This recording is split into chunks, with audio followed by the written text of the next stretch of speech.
Ms. Anderson, Mr. Koenig, myself, Superintendent Joshua, Ms. Tift, Ms. Schoenfelder, and Ms. Bjornstead. Jeremy, would you please read the provisions and disclosure of interest? Certainly. The mission statement. Yes. The mission of the Red Wing Public Schools is to educate and inspire all students as they realize their full potential and become respectful, responsible, and productive citizens. Right. And next up, let's stand for the pledge of allegiance. To the flag of the United States of America and to the republic for which it stands, one nation, under God, indivisible, with liberty and justice for all.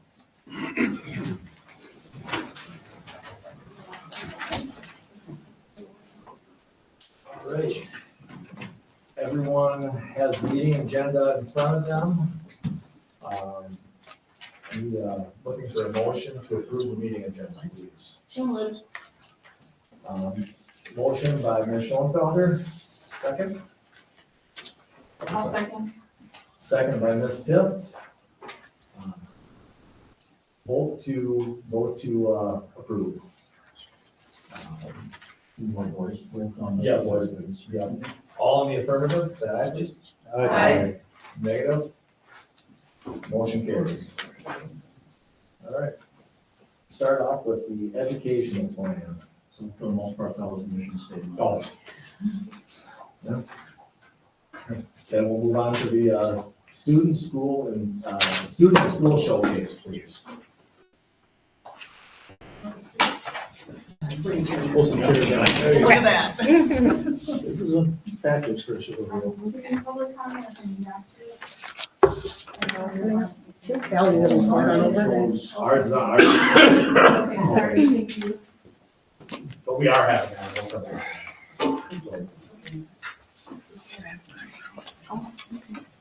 All right. I'm gonna bring in the first. Gonna bring in a Strider bike for you just to take a look at. Alan, you got the turn? Yep. So my name is Jennifer Grove. I'm lucky to be the principal at Burnside Elementary. Today we're gonna talk about the Safe Routes to School grant. There's just gonna lay right here. But you can kind of get a picture of what we're doing with this. We've been working with the county for a number of years. I have Sarah Dawson here with me as part of the county, and she's been working with our Safe Routes to School. So when we talk about the things that we have, like on Wednesday mornings, when we have the bus walk or bus stop and walk, we're not always doing that at Burnside. We use that outside area, but Sunnyside and Burnside, or Sunnyside and Twin Bluff also do that.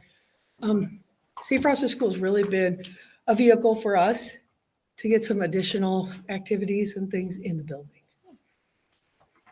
So, shall we start? You get started? Want to introduce yourself? And Oh, sure. Do I say sitting? yes. Okay. So my name's Sarah Dawson. I am a public health educator with Goodhue County. And I mean, my position is paid for through the Statewide Health Improvement Partnership, which is a chronic disease prevention program through the state. And then our local initiative is Live Well Goodhue County. And so our mission is to improve the health and well-being of our community by making it easier to be active, eat nutritious foods, and be tobacco-free. And so my position is, or my strategy is active transportation and specifically Safe Routes to School. And yeah, Safe Routes to School is just making it, or the goal is to make walking, biking, and rolling to school safer and more accessible for all students, and to provide for a healthier and happier students both at school and in their communities. Yeah. And I'm Molly Walrick. I'm the FIA teacher at Burnside. And I'll explain more as we go through the slides what I've been doing with students. I'm Alan Gaylor, Behavior Grounds Director, and once we go through the slides a little bit, as we're talking about the bike, so I'll kind of give you some information on how we're going to take care of them and some of that stuff. I'd also like to say, Safe Schools worked with us, just so you know, on some of the road improvements at Twin Bluff Middle School. throughout. I think Jennifer probably remembers. We put up some signage to slow people down, some speed limit stuff, some crossings. So we've worked with these guys in the past with several other projects.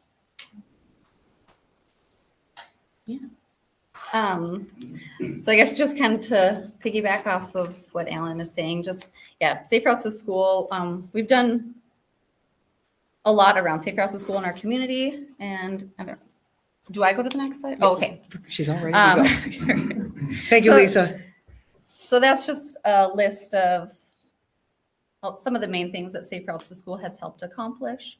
The engineering study, parent surveys, student travel tallies, walk, bike, and roll to school days, bus stop and walks. And then, yeah, like Alan mentioned, there was like all three schools, Sunnyside, Twin Bluff, and Burnside all have a Safe Routes to School plan. And then the city of Red Wing received Safe Routes to School infrastructure funds for $290,000 that went to implementing some of those plan recommendations, like the speed zone signs and the crosswalks and the flashing lights. And then Burnside received MnDOT planning and boost grant funds that valued around $67,000. And then in their plan recommendation was to purchase a bike fleet. And so, yeah, of that 67,000, 38,600 was to purchase a fleet of bikes and a, let's see, you can go to the next slide. Maybe.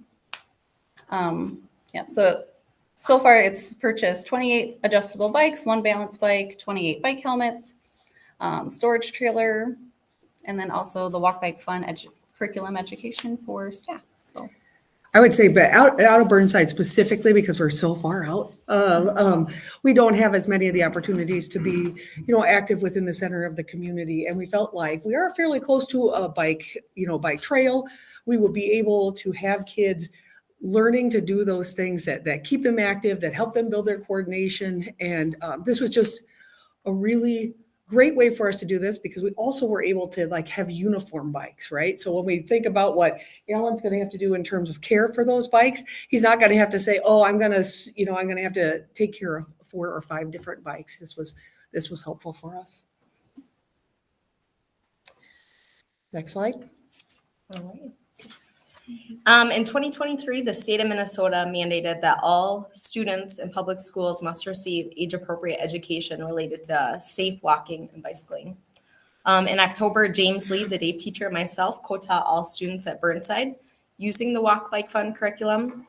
The focus was on safety for both walking and biking. When it came time to bike, we broke off into 2 groups. I took the confident riders and practiced hand signaling, avoiding hazards, and how to safely group ride. Mr. Lee took the students who were not yet confident on bikes and practiced with the balance bikes, the bikes that are up there, the blue ones. We adjusted the current bikes in our fleet, the red ones also, and used those as balance bikes as well. Alan helped us shave kind of off the bottom of the red bikes because the seat post would touch the ground. So he's been really helpful with that. Safety was our priority, and within these large class sizes, we were able to meet the needs of our students with 2 adults present. So that was great to have both Mr. Lee and myself working one-on-one with these students when we had the chance. And you have a plan too for some field trips somehow with Yep. the kids. We'll talk about that. Thank you. You can go to the next slide. Things that went well, the students were excited to try something new during the school day. They enjoyed being active outside, participating in a lifetime activity. The students were motivated to go home and ride their bike or continue to learn how to ride bike. Things we're working on, as mentioned, the red bikes were large for our 2nd grade students. So we had to make that seat post a little bit shorter so it wouldn't rub against the ground. So I'm working on talking with New Spin, who we went through, to purchase shorter bikes for our students and also get more balance bikes for them. We're fortunate to have this fleet to share amongst the district.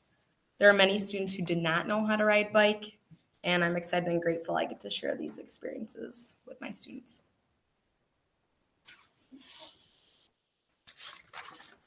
so you can go to the next one.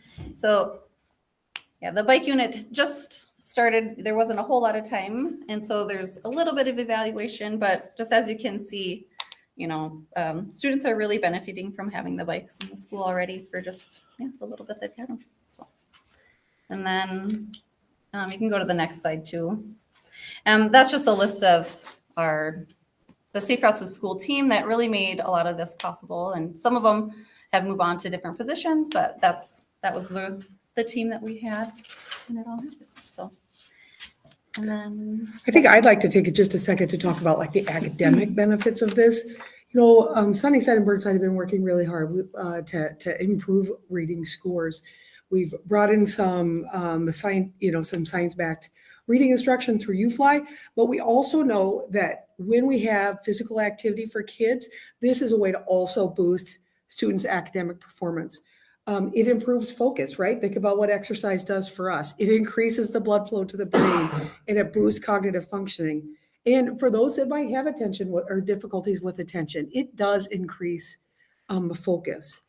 And another key that, I felt like there were a surprising number of students who haven't had opportunities to ride bikes. And, when we're doing things like crossing midline and we're trying to balance, what we're doing is we're improving our visual tracking ability for our reading and our math. We are improving eye-hand coordination. So while I am so grateful that these folks are bringing it to the kids, because we know how important it is just for activity and lifetime activity, it is also important for us to improve academic wellness. And I was really grateful to have Safe Routes to School help us with that. Overall, I feel like the unit was definitely a success. I'm looking forward to utilizing the bike fleet again in the spring. The students know that it's coming, so that's kind of their motivation and their drive to keep working on it at home if they're not a confident bike rider. I'm also in the process of planning an off-campus field trip for students, so I'm looking forward to that.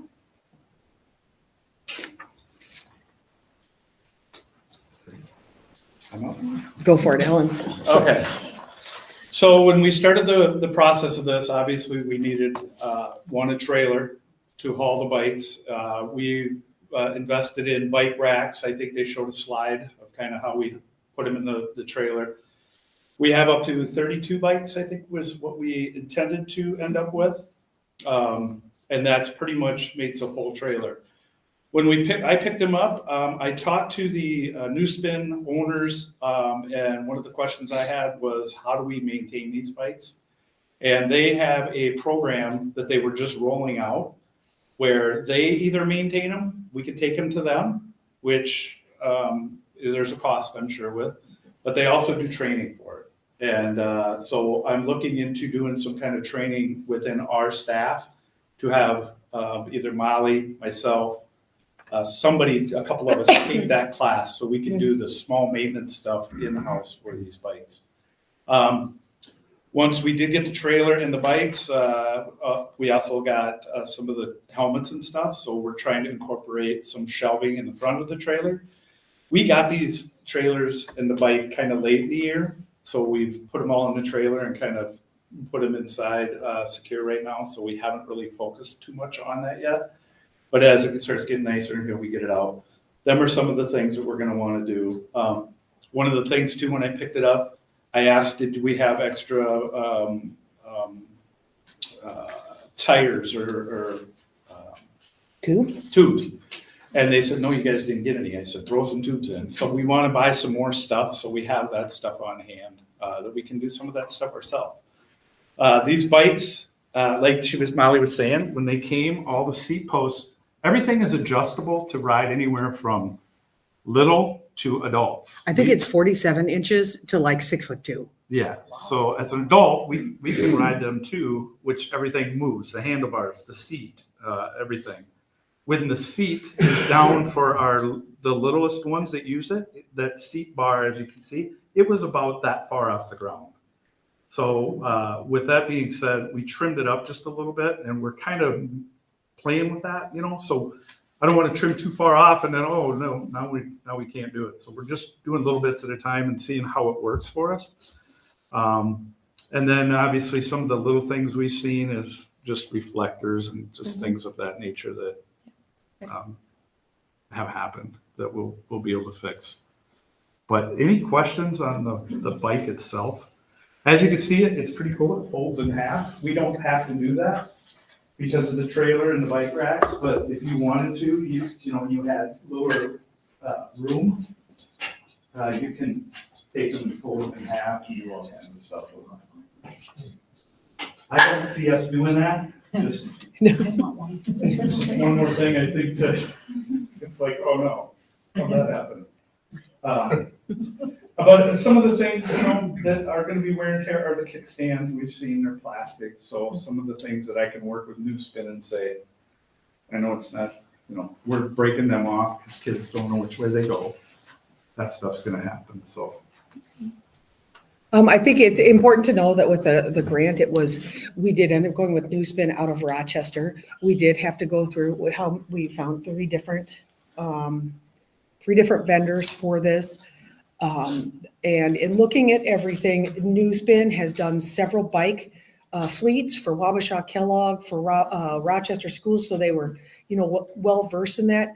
Also, when we think about, if Patrick's going to be able to use these, right, because he has that same legislation that we have to follow through, this was maybe, it's not perfect for our little kids, but it is a start for the most amount of kids that were, the most kids. And that we're even just purchasing those 5 16-inch bikes and more balanced bikes, then, that's half of our Sunnyside students. They could do, just relays with the bikes, and even just purchasing those additional ones will really meet the needs of all of our students district-wide. So these intended to be used during Phi Ed, is that the goal? So it was used, in the fall. In October, we used them for 2 weeks, and then we'll use them again in the spring for 2 weeks. And we'll use more of the track. We closed down the parking lot in the fall, so we kind of had a smaller track, but we're looking to cover a little more ground and, like I said, take them off campus for at least one grade level. So do you currently have enough bikes for a full Phi Ed class? Yes. Okay. Yep. So you don't have kids waiting? No students are waiting, and the reason for that too is we do, out of every class, there are students on balance bikes. So then, use them a lot more. And in the spring, we'll have students bring their own helmets. That was one thing that was in 25 minutes to get the kids to come out and put on their helmets and then check their bike to make sure it's safe to ride and then ride. We didn't have as much ride time as I would have liked. So the focus of this spring will be a review of safety and then really working with more of those students that aren't confident bike riders to really teach them how to ride bike. And the trailer and bikes, I believe we're just gonna home them out at Burnside during that. When they're being used, we'll just leave the trailer out there somewhere. And then rotate through the school, like when Twin Bluff uses them. correct? Yeah, whenever we need, but we just move it from school to school. You have the necessary tools, like pumps as well. That's one of the things they added with the tubes. I said, give us a pump, because we didn't have that either. So yeah, they did throw some of them in. I have on here that one of you four is gonna give us a demonstration on how to. Actually, we were gonna invite you guys to go with us. Alan is really good at it. I've watched him do it a few times. I don't know how the hallway would handle that. I'm good in a parking lot, not in a room.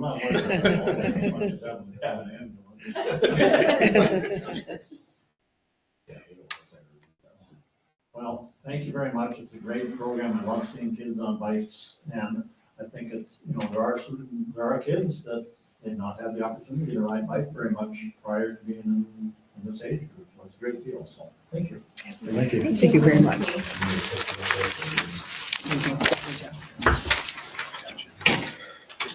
Thank you very much. You can do whatever you want, as long as you don't think, well, words go.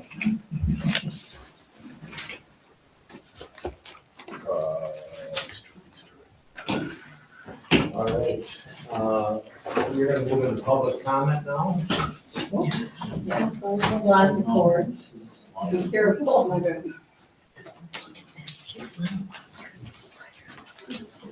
I know it's 10. Yeah. Ms. Plank, would you like to come forward? I believe you're the only person for public comment or that portion. Really? Mhm. Okay. Before you start, I just want to read the guidelines here. We expect that the comments be limited to 3 minutes per person and that the representative be selected to speak on behalf of a group of individuals attending the meeting for the same topic. Number 2, school board members will listen to the public comment but will not discuss the topic at the meeting. The superintendent and or school board chair may provide a response outlining the steps the school district has taken or will take to address the concerns. A summary of the school district's actions in response to public comment will be provided to the school board, individuals submitting public comment, and or public at a later date as appropriate. Finally, we expect that the comments remain respectful and appropriate and will not identify any current former students, their families, or staff members by name. Thank you. Go ahead. Okay. On December 19th, my daughter's friend brought a memorial bear that had the ashes of his sister inside the school bus in memory of his 2-year-old sister who had been brutally murdered several years ago. Another child was provoking him, acting like he was humping the memorial bear in an obscene way, and at one point he grabbed the bear and was punching it violently. My mom was diagnosed with terminal cancer, and I had memorial bears made for all of her grandkids, and my daughter used that to help her with her grief after my mom passed. So when the other child started punching the bear, my daughter came to the defense of the child, and she told me that she grabbed the back of his jacket. She told him to stop, and she got the attention of the driver. The driver came back, and instead of diffusing the situation, told my kid that she's problematic, refused to drive her in the future. They brought the bus all the way back to the school and only dropped off my child and not the child who caused the initial disturbance. They then put my daughter in the office and they never called me. They called other people from the school to figure out what they were going to tell me before they called me. Then the bus went to Sunnyside School and picked up other kids, and my youngest walked in the door alone. Do you know how panicked I was? Instantly, I thought maybe she'd done something to herself. She's only 9 and she's made concerning statements, and doctors have her on medication. I ran through the house screaming, checking every single room. They had more than enough time to call me and not make me go through any of that. This is the second time this year that I sent her to school and not knowing where she was after she got on the bus. The first time I didn't know for 19 minutes, and this last time was 4 minutes. As a mom, I was in sheer panic every single one of those minutes. I felt like I couldn't breathe right. After I got off the phone with the school and I knew that she was okay, I fell apart. They had 40 minutes to call me, if not longer, and not one single person cared enough to think that I might absolutely, utterly fall apart when my kid didn't walk through the door. Some of these women involved are probably moms, and I just don't understand how a mom can put another mom through something like that. In a meeting the next day, the staff knowingly falsely told me that my daughter had hit the other child. But when I sent a follow-up email stating that I wanted to see that video, staff recanted the hitting part and said that my daughter only pulled the back of the jacket. I have proof that they lied about her hitting another student in an email, and still my daughter was suspended off the bus for 5 days. So I took my child out of Red Wing Public Schools because you guys have treated her beyond poorly, and frankly, I will not allow 2025 to be a continuation of the same maltreatment. Even though I'm taking her out of school, I still have other children in the district, and I still will be here speaking because letting this go ensures that my daughter and other marginalized kids' civil rights will continue to get stamped on. And that absolutely benefits no one, especially not the ones falling through the cracks or whose parents are pulling their children from the district in record numbers. This is completely unacceptable from a school district. The school system is broken. I sincerely hope that some of the reports that I have made to the outside organizations like the Office of Civil Rights and the Minnesota Department of Human Rights will help you fix it seriously. Also, how many times do I have to ask for a written or public response to any of the questions that I have asked in the last couple meetings? Is not one single person on this board capable of true accountability? I'll be back for the next meeting. Thank you.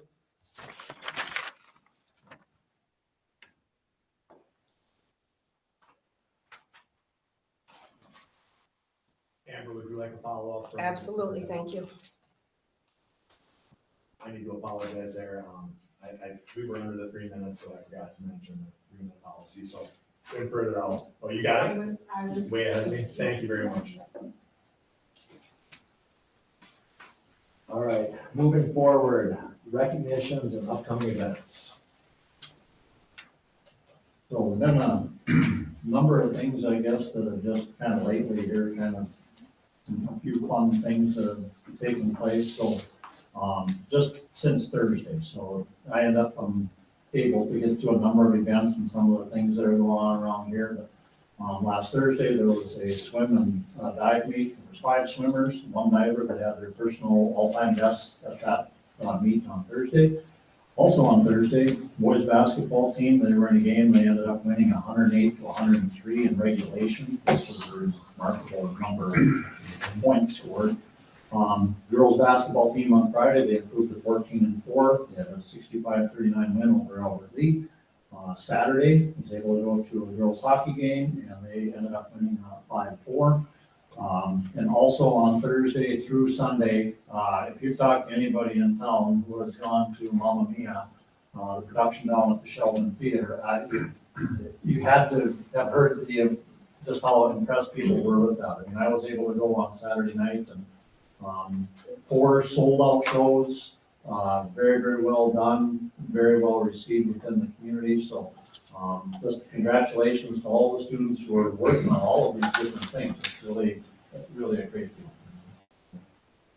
Yeah, I'll second that. I'm really happy with the public support for selling out those shows for our theater kids. It was really nice to see. I know the middle school you had to go too, right? Yeah, we sent the 7th graders to be their live audience last week, and I attended it on Friday night. It was amazing. Tonight we started the middle school play practices. If you haven't ever been to a middle school play, Please go. there is nothing on this earth like a middle school play. It's so fun. All right. Well, thank you for that. Next up, administrative reports. A couple things that are, Chair Ryan, right before we get to that. Oh, I think never mind. We'll go to administrative reports. So on the administrative reports, there's quite a lengthy list this time, so I don't know that it's appropriate for me to read through the 4 or 5 pages of those in their entirety. So I'd encourage you to just take a look at those. Some of the highlights. So we're already looking into next year as far as ECFE with their registration, some of the things that go along with that. Sunnyside and actually all the schools that we're getting into testing season, so there's a lot of them looking at some of the progress that's being made there. First grade kids are going to Minnesota Children's Museum. I don't know if they've gone on that or I'm not exactly sure, but it says January, we're just about out of January, so. Burnside, they too are working on the testing. They've had reading for tutors that are joining Burnside. Also, they are also working on how to bully-proof your classroom. So these are lessons that are presented 1 each week during the morning meeting. Twin Bluff, again, testing. Young People's Project, where I did some training there. High school kids back in December. Working to have some more interaction between some of the high school kids and the middle school, so that's always a good opportunity. A broad variety of kids who are out there with that. Then Mr. Bierman's favorite is the holiday leadership dance. We had 300 kids that were out there, so that actually went really well. A number of things that are going on there. High school band choir concerts that were going on. So again, a lot of activity. Out at Tower View, probably the most notable thing was they had the holiday lunch for students and staff. A couple of board members and myself were able to attend that, and that's really a lot of fun. It's really nice to be able to sit down with kids in an environment in which they're comfortable. They had no idea who I was, and they were very engaging, and just it really was a lot of fun to be out there with that. Activities will be working on the head football coach interviews coming up in February. Winter activities are full swing, so we are very shortly going to be getting going on playoffs for things, because I think the girls hockey team, they must be done. Jim, I got another week and a half or so, and then playoffs will begin, so that's a steady progression going there.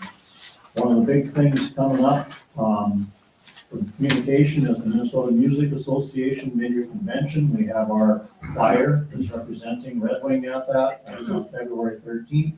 So that'll end up being a lot of fun, and we've got a couple of music students who are going to be communication interns. They just getting started today. They're assisting and working on that video. And then The legislature is just getting underway. It's gonna take some time for them, obviously. They've got some discord in their world, particularly in the House, trying to get things ready there. Community ed, thankfully, it's been cool enough that the ice rinks are open. Things are just in full swing, so those are the primary pieces that are there. One other thing I'd like to note is we've got some professional development days coming up in February. So with that, we're working on the letters training, which is the reading training, and then also we're gonna be looking at artificial intelligence and how we can utilize that to help with our students and help with the teaching.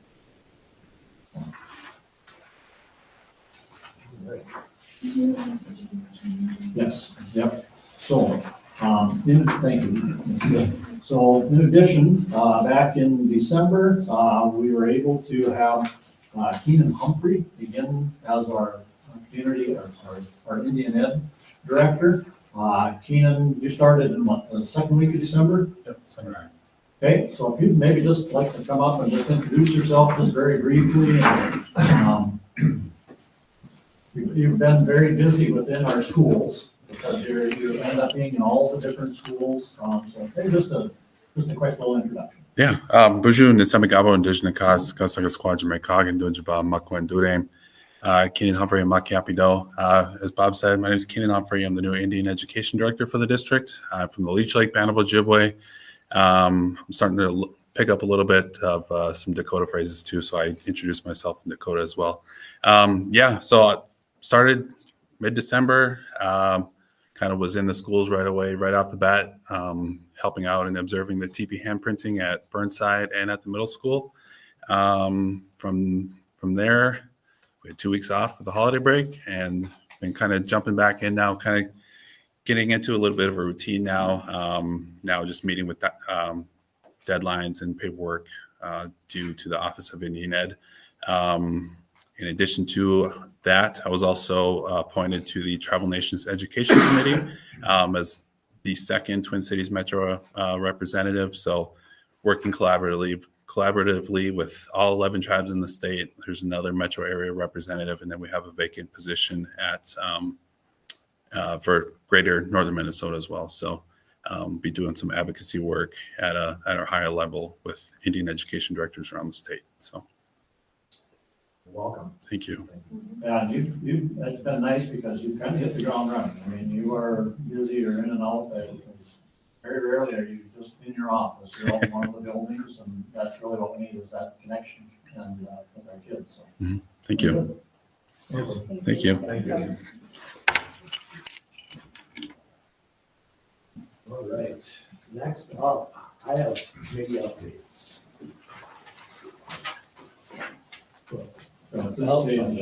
I'll start. It wasn't a committee that's on there, but I was invited to, along with Superintendent Josh, to a meeting with the Tower View staff on their expansion project that they're going as we're turning that in from an ALP to an ALC, and we have 60 to 65 kids right now. We took it back over after GCED tried to bring it in-house back in last year. So it's our baby. We have a contract with them for use of the building through into somewhere in 2028, and they're looking for a commitment from us and looking forward. So we'll get more information back later about looking at another extension of the agreement, what the project is going to look like as they expand the building sites and the labs and the buildings. They're going to meet with Superintendent Josh, the principal Pagel, and the staff out there sometime in February to get their ideas of how the staff feels that the room should be equipped. Like, do you want any science parts there or anything else, art, stuff like that. So it's preliminary. I can stay on it, or somebody else wants to do it, that's fine too. But it just came up before the first of the year, and they just set the date because the builder we were all remotely, it was virtual meeting, and we don't have another date set yet, but we'll set another one down the road. What committee is that? It's not a committee, I said. Oh. I said it's Tower View. I was asked to join the meeting about it, so if somebody else wants to take it on, they can, otherwise I'll stay with it, either one. We had initial discussions on this topic, boy, it was what, July or August, I think, Jim? It was very early in the school year. Because again, they've got spaces out there, they're looking to make those spaces more safe, more secure, and then again, more educationally friendly. And at the same time, they want to create those spaces so that they can be used for artists in the event that something changes down the road. So it ends up being a kind of a win-win there. Initial discussions, but Yeah. it's It all. was a good meeting. Yeah, it was a good meeting too. So it sounds like they probably are looking for a commitment before that 2028 Of course. contract we have. They want something before that. They would like some type of, we gave them that we were, as last we heard, we were interested in expanding that program if possible. There might be some other kids that are beneficial from the ALC. And so once Stephanie will get hold of Superintendent Joshik and they'll set up something to bring that. It'll be brought back to this board for approval. Probably not any other committees at this stage, and they're just kind of getting home, so. Yeah. I have a question about Prairie Island. Is there any update with that? So we did, Schoenfelder and Kaylee, we, and myself, we went out to Prairie Island. Whoa, sorry, Trees. Sorry. So, we were out there, we had a really good meeting, as is always the case, you set up a meeting for an hour and it goes an hour and a half or something like that. Just shared about, concerns going back and forth. Feel like we have a good relationship with Prairie Island. We have another meeting tentatively set up for sometime the end of April, perhaps into the first part of May. We wanted to make sure we had another meeting with them before the end of the school year. We talked a little bit about the liaisons and the programs that are involved there. Overall, it was, I felt it was a pretty productive meeting. We mentioned that we're going to be taking turns as board members going out there so that they could meet with all of us, and they were very open to that. Yeah, they're appreciative of that. Yeah. Thank you.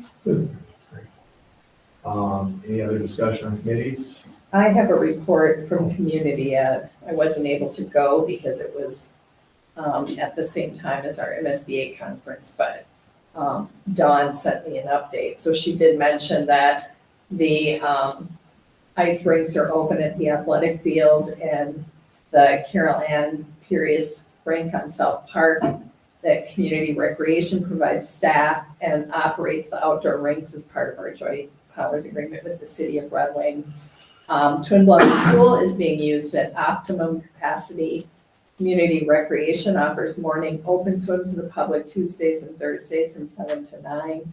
Swim lessons are being offered during the school day to approximately 500 kids in grades 5 through 7, with an additional 10 students who are in DAPE, which is developmental adaptive physical education programming. And then after school, there is the Red Wing Swim Club renting the facility, as well as offering a community ed classes on Tuesday and Thursday evenings. The winter spring brochure has been mailed out to all postal residents of Red Wing and businesses. Some new class highlights include gardening for moths with Michael Johnson, jewelry making with Brianna Hayes, spring floral class with Karna Pettit, who it has taken over Hallstrom's, flower shop, and cake decorating with Lindsay Wood. And they are now in the process of planning their summer classes. And they had special guests from the Red Wing High School musical, Abby Schmaltz, Laura Lee Hartman, Thomas Doig, Evan Nelson, and Jonah Scott, performing 2 numbers from Mamma Mia. So, any questions? Reach out to Dawn. She's happy to answer them. Once again, we're super lucky that we have such a wonderful, all-encompassing community ed program here in Redwood. Thank you, Teresa. Yep. All right, moving forward, consent agenda and donations and grants. Those would be separate items. So the consent Agenda, agenda. or consent agenda?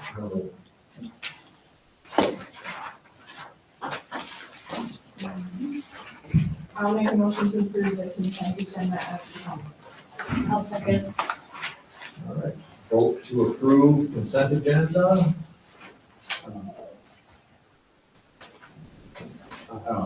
Sorry. Vote to approve the consent agenda.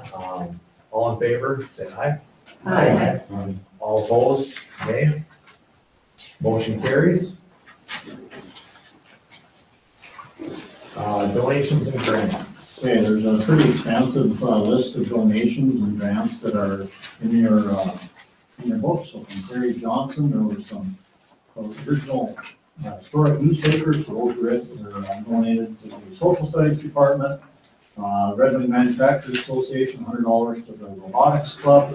Red Wing Burgers LLC, which is Culver's and Red Wing, $346. That's concretes for the cause. Katie George, the Kuzi Group of Red Wing, there was a pallet of paper, valued at about $1,600, and that's going to the Red Wing Art Program and be able to share with staff. StarTech Computing, $200 to the Robotics Club. The Kiwanis of Red Wing, $600 to the Red Wing Choir. Chap S. Achen, sorry. $100 Partners in Sharing with Red Wing Shoes. The Falk Auto Body and Glass, $500 to the Robotics Club. CHS, $1,000 to FFA. The Red Wing USS Swim Club, this is a big one, $41,747 to the Twin Bluff Middle School swim scoreboard and timing equipment. So they are going to get the scoreboard and all that kind of stuff up and running, so very generous donations that are coming in to get that completed. Red Wing Booster Club, $10,000. They'll finish off the additional costs for that exact same deal. And First, which is $4,800 for Tower View Robotics. So all of these very generous donations, very much appreciated. All right. I'll make a motion to accept these donations and grants as presented. Motion by Ms. Schoenfelder, do I have a second? Second. Awesome. Second by, You recognize. second by Ms. Anderson. Any discussion on this? Let's have a vote. All in favor of accepting the donations and grants? Aye. Because it's a resolution, we have to do. Oh, okay, I'm sorry. Roll call vote. I'll start with Mr. Bryant. Aye. Ms. Anderson. Aye. Mr. Canning. Aye. Aye. Ms. Dunn. Aye. Ms. Schoenfelder. Aye. Ms. Anderson. Aye. Ayes have it, motion carries.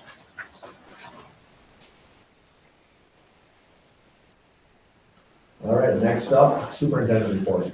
Okay, there's been a lot of things that have taken place, beginning of January, into January. Some of the stuff just came about here in the last week or so.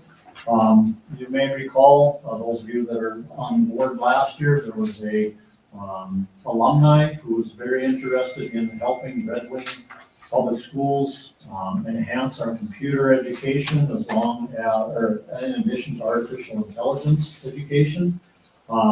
We need to kind of get going on that. There's going to be some information that we'll share as we proceed with that. This has the opportunity or potential to really transform how we do computer education for our students here in Michigan. Right now, I have to say we're quite limited in what we have for computer education for our kids. It's a tremendous opportunity between this individual and the Jones Foundation. So there's going to be a lot of work, and there'll be a number of meetings that are going to be coming up in this regard coming up, probably here in February. Also, kind of seemed a little bit out of the blue, but 3M Gives, an organization through 3M, they've got an organization called Heart of America Foundation, and they are looking to help enhance our tech ed education. So we had some representatives that came here about a week and a half ago, and they have some ideas on how we could change some spaces, perhaps get some additional equipment, some of those kind of things. The part that's unique about this is they were kind of adamant that everything had to be complete and done and in place by March 31st. And if you haven't noticed, it's January 27th. So, but they said they will take care of that. So they end up taking care of the procurement, they end up taking, leading the way with all of this. So Emily Seafeld checked in with them again today.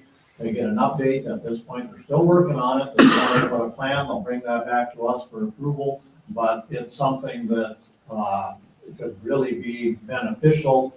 And it also ties in with this other piece that I just talked about. So there's, there's a lot of stuff that's in our shop area that Mr. Barlow, Doug Barlow, he's got, machining classes, the metals classes, so many different pieces that are there that are really valued, I think, by our community and certainly by our students. So we want to make sure that they've got what they need. Then you work over to the woods. In the woods shop, we've got some machines in there that are probably from the 60s. Very robust machines, but they've done their time. So I believe that through all of this, we're going to be able to really enhance what that looks like. I don't have any specific details for you yet until they get back to us, but that's going to be something that'll end up being exciting. Earlier this year, I had mentioned the possibility of applying for federal impact aid. Federal impact aid is it's aid that ends up coming to school districts anytime you've got federally connected property. And the federally connected property within the Red Wing School District is the Prairie Island Indian Community reservation that's there. There's certain criteria that have to be met there as far as the number of, so the biggest piece is the number of students who actually live on federal land, and there's a ratio that you have to have between that number of students and the total number of students. Right now, and I spoke again with a lady this morning, it does not appear that we meet that ratio, so I don't believe we're going to be able to apply for that this year. There's a few other pieces that we may be able to down the road, depending upon how the housing and some things change out at Prairie Island, but there's pieces there. So at this point, we're not eligible within my determination. We may be able to do something a little different there. The school board was able to attend the MSBA conference recently. Just about everybody was able to be there. Those are sessions that are very valuable. I think there was 61 different individual learning sessions that were there, in addition to the opening speaker plus the closing speaker. It's a very, very good conference. The nice thing about that conference is that the school district doesn't pay anything for the actual programs itself. So that's it's a good conference for us to go to. Coming up here, we have on Friday, there's a legislative breakfast in Cannon Falls. Starts at 8:30. So what that is for administrators, school board members who wish to attend. If any of you are interested in attending that this Friday, I'd like to know certainly by tomorrow morning so I can get everybody registered or anybody who wishes to. So there's about 4 legislators, I believe, that they've been able to get on the schedule. They've reached out to a number more, but to this point, they haven't got any further commitments.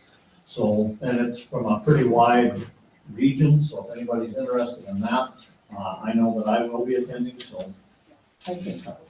Okay, Therese, Even though I have to get up really early, I'll take one for the team. okay. So Therese for sure, if anybody else. I have a meeting, I'll let you know. Okay. Okay, so let me know in the morning, and that way I can get everybody registered. And then also, I sent an email out on Thursday or Friday, we've got the Chamber of Commerce banquet and annual meeting, so we've got, I think it was 8 seats that are available there, of which 2 would be for board members, if anybody's interested in participating in that. When is that? I don't think you could. Yeah, there was no date. Oh, I'm sorry, it's, I think that's normally on a Thursday. it's Thursday, it's this Thursday. It's this Thursday, I think that starts at 5:30, and it's all at Prairie Island. And also there's a theme with that, right? There's a theme, a James Bond theme, so we'll see how that goes. If anybody's interested, if not, then, if there's been, nobody from the board is interested in participating with that, then I'd like to ask a couple more staff members. So yeah, I guess that's the main things. There's a lot of stuff going on here. One of the big things that we've got going on is not a good thing. We've got just so many people who are sick. Staff members, kids, and these illnesses that we end up kind of running through the system, they're lengthy. You know, people get sick and it's, you know, a week or so before they end up back on their feet. So, that definitely has impact on some of the stuff that we end up doing, but, people fill in and it goes pretty good, but we've got a lot of people. So.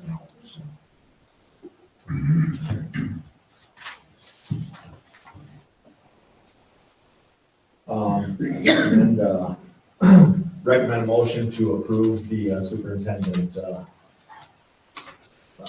report.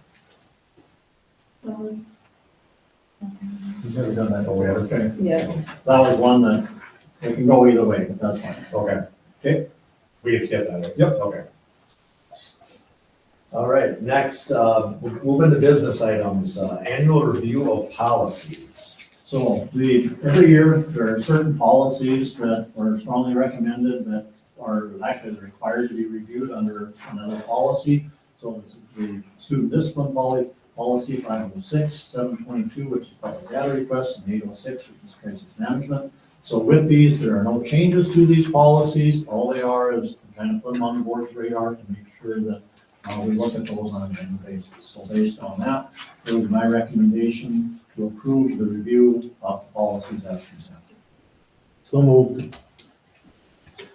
Moved by Mr. Bryant, I'll second. seconded by Ms. Bjornstad. Is this something? This one's not. All in favor of approving the policy review, say aye. Aye. All opposed? Motion carries. 3-year review of policies with MSBA recommended changes. So again, very similar to this. These are policies that have, again, minor language changes to them. On this, there's a number of them. We end up going through these. We're going to have policies that we look at on a regular basis. So this one is 515, public notice. 521, student disability non-discrimination. 608, instructional services, special ed. 609, religion and religious and cultural observances. 610, field trips, and 611, homeschooling. So there's not really any changes to these policies. So based on that, it's my recommendation that we approve those policies. Motion approved. Motion by Mr. Koenig, I'll send that. seconded by Ms. Schoenfelder. Any discussion on this? All right, then vote to approve. All in favor? Aye. Aye. All opposed? Motion carries. Workshop recording. We covered this at the organizational meeting, I believe, and go ahead. So we covered this, it was discussed at the organizational meeting, but there was no determination made on what that was going to ultimately look like. So the format of the meetings did change a little bit, so we've got one workshop and we have one regular business meeting a month. The item in question was, during the workshop, is that live streamed, is that recorded, how is that held up? We've had a fair amount of public input to that regard, and based on that public input, my recommendation that we record the live stream, or not record, sorry, we record the workshop meetings and then make those available to the public the next day as soon as that's feasible. We would not live stream those, it just makes it a little bit easier on some of those, as long as we have that recording. So that would be my recommendation.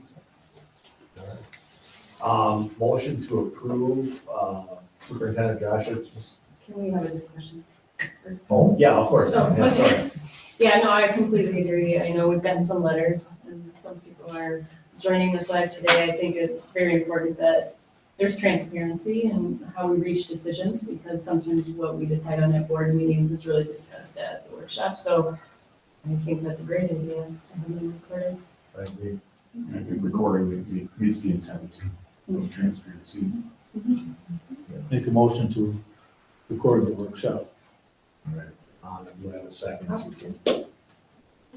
Seconded by Ms. Schoenfelder. Motion by Mr. Bryant. Sorry, Jim. All right, if there's no further discussion, let's have a vote. All in favor of approving the motion to record the workshops, say aye. Aye. All opposed? Motion carries.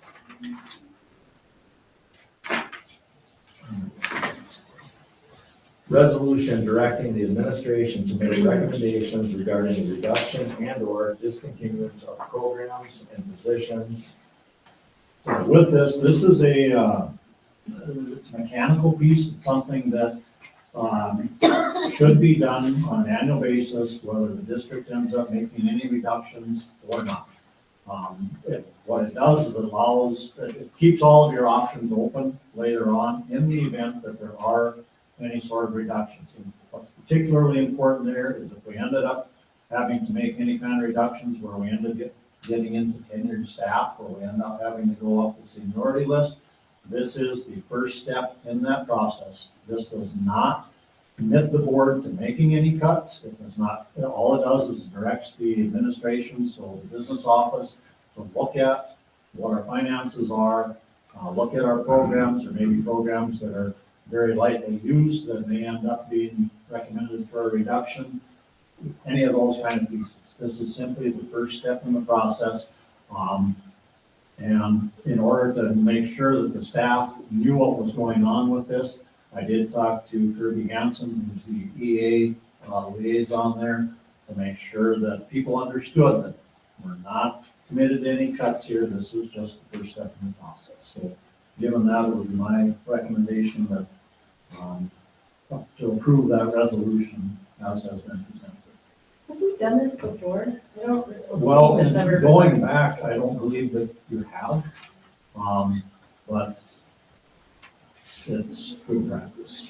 I think we used to. I remember this from being a teacher on that end of it, that we did this every year. My 7th year is the first time I've heard it.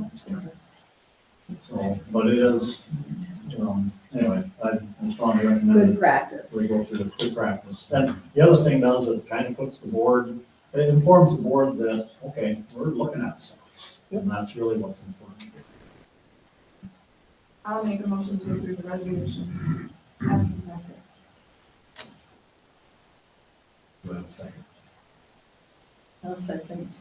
Second by Ms. Bjornstad. There's no further discussion. I'll take a vote. Roll call. Roll call vote, starting with Ms. Bjornstad. Aye. Ms. Schoenfeld. Ms. Dillon. Aye. Aye. Mr. King. Aye. Ms. Simmons. Aye. Mr. Brown. Aye. Ayes have it, motion carries. All right. Next up is committee and liaison assignments. So, I reached out, spoke with all of you. I tried to, feel I got everyone on the committees that they were looking to be on. Obviously, this is just a recommendation. They're open for discussion, so.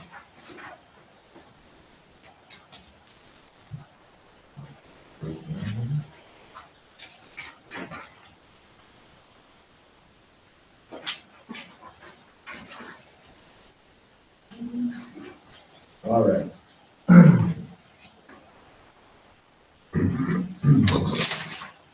Can you attend the labor management tomorrow? I have a doctor appointment now. I can, 4 o'clock is virtual. Yeah, I can. Yeah, for sure. All right. Ryan, add you to the calendar invite. So you have them. Thank you very much. Thank you. All right. Need to, I mean, Would you like a motion? Well, I just want to give a little time for everyone to look through these and make sure there's no discussion on them, if anyone has anything they'd like to bring up. Take a minute.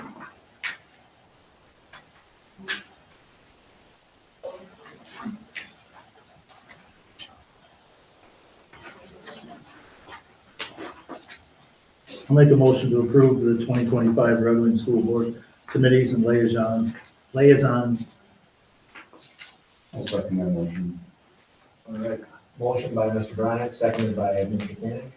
I just have a question. Yes.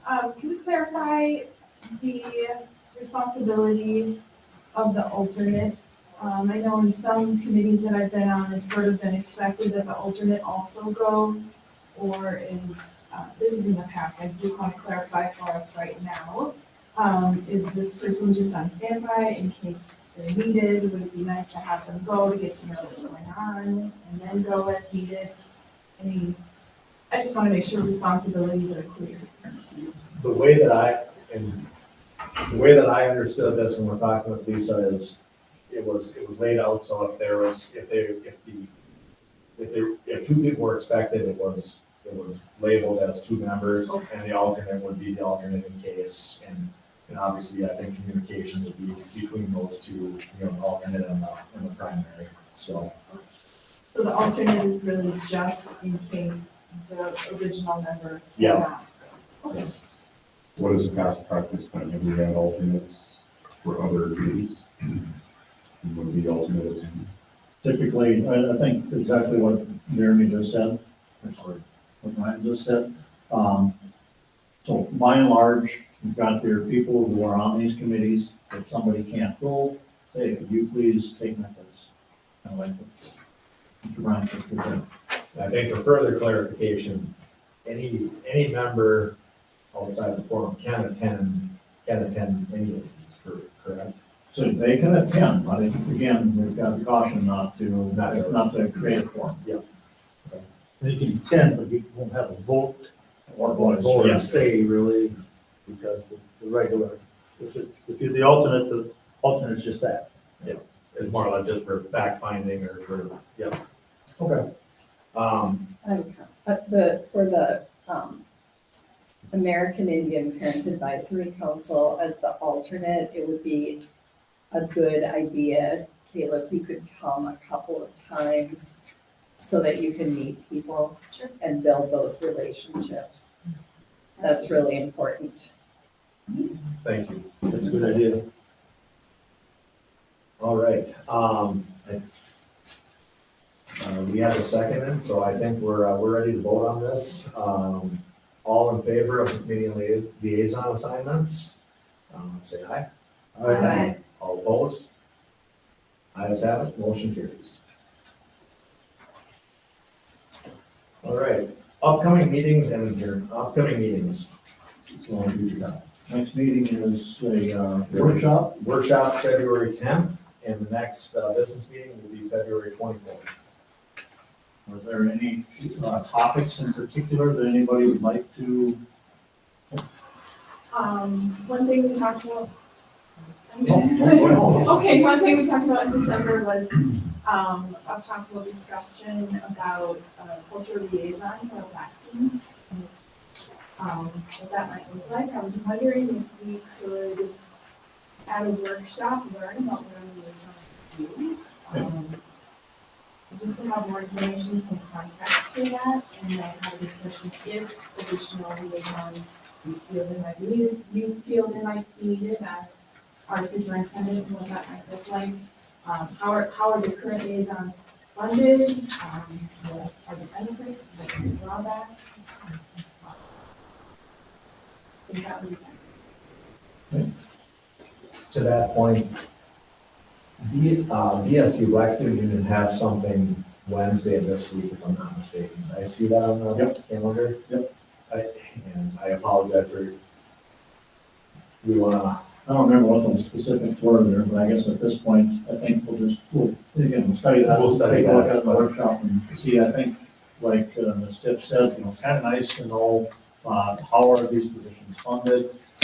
Where is this all coming from? What are we doing? So I think that's probably a good update. It was in the newsletter, if anyone wants to look back at that, there is something This week? this Wednesday, I believe, don't look Yeah. at it, but I do believe that there was a Wednesday. Any other upcoming meetings to shop? Yes. I had a couple.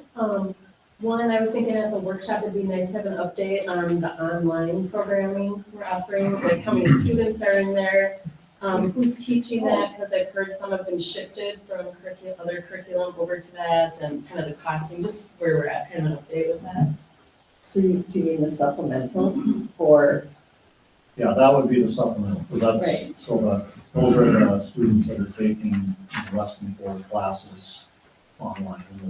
Yeah, the ones on site here. Okay. Yeah. Because I can give you I can pull up the GCD numbers for. We've got fiber our, or all that No, stuff. And now we've the got ones we're the- doing here, okay, through us. And now that we've hit the new semester, we've got a new list of all that, so that's a good timing on that. And then I thought we should also maybe think about looking at like our course handbook or course offerings, because that is coming up so that we have a chance to review that and not have that at the last minute that we have had previously. I know that the high school staff has been having discussion around that. Always, anytime that we end up talking about course offerings, we're looking at number of students that are involved, we're looking at access to teachers. Are there, and again, ultimately, do we have to be making any changes in our staffing anywhere along the line? So I know that the high school is looking at that, on a viable topic. And then one last, I'd like to always keep Jefferson on our agenda for conversation. So we do have another meeting coming up with that in. There's nothing scheduled. They're waiting for the city to have Yeah. a retreat end of February. So that's, we're still kind of knowing on that. All right? I think, And it's still your recommendation, we're waiting for the city to do their stuff before we move forward with anything. I think that's, in the long play, and that this is putsy, and it's taking time, and it costs us money every month that we don't do something. At this point, I think that's probably our prudent move. And what are we looking for, just to clarify, from the city? Basically, what their involvement, Jim, do you recall what their exact, well, they're talking about TIF, they're talking about some tax increment financing, different options about, see if they have people out there that want to rehab it. Ultimately, that's not, my recollection is not that probably not that popular or feasibly or financially able, but the land is probably more valuable than the building, I'll just say that. How's that? Just out of curiosity, how old is Jefferson? I went to elementary school there, so it's at least. Yeah, 1906, that's what I was gonna say. It's on 1906, I taught there. Is it concerned that we're paying to maintain it? it costs us about $75,000 a year to just idle that building, because you gotta keep heat, you gotta keep air flowing through there in the summertime, or you're gonna end up with a bunch of mold. And it costs us between $35,000 and $40,000 a year to insure it. And, just getting insurance on that building in the last year was a significant challenge. That's on top of the 75. No, That's included in it. You got mower and shovel, some all of it. Yep. Yeah, we gotta have people check the furnace, I mean, one long was all great. Great, you gotta fix it. Yep. And one of the things that was pretty frequently mentioned as part of the MSD training was our strategic plan. If that's something that we could start discussing. Which it might dovetail real nicely, especially with all this potential for, and computer education and some of that kind of stuff. We could change how we do business. The other thing is that we were talking about, Martinez, you're like, looking at the mission statement again, it's been a while. Is our mission change? And the terminology should be looked at, see if anything is it okay, or does it need to be And that could be done by staff with recommendations back to us. And, yeah, I'm not sure that it's our job to write the strategic Right. plan, but, or that falls under our purview. Certainly, I'd love to be a part of it, but also understand it's not my thing. And I think that following that, having the strategic plan, that would be a great jumping off point then for us to look at maybe setting some goals as a board that support Bob's, Mr. Josh's goals for our district. And I know, back to the MSBA, when school districts are making presentations about programs that they are implementing, every single district refers those programs back to supporting the strategic plan, which then generally there's a focus on student achievement.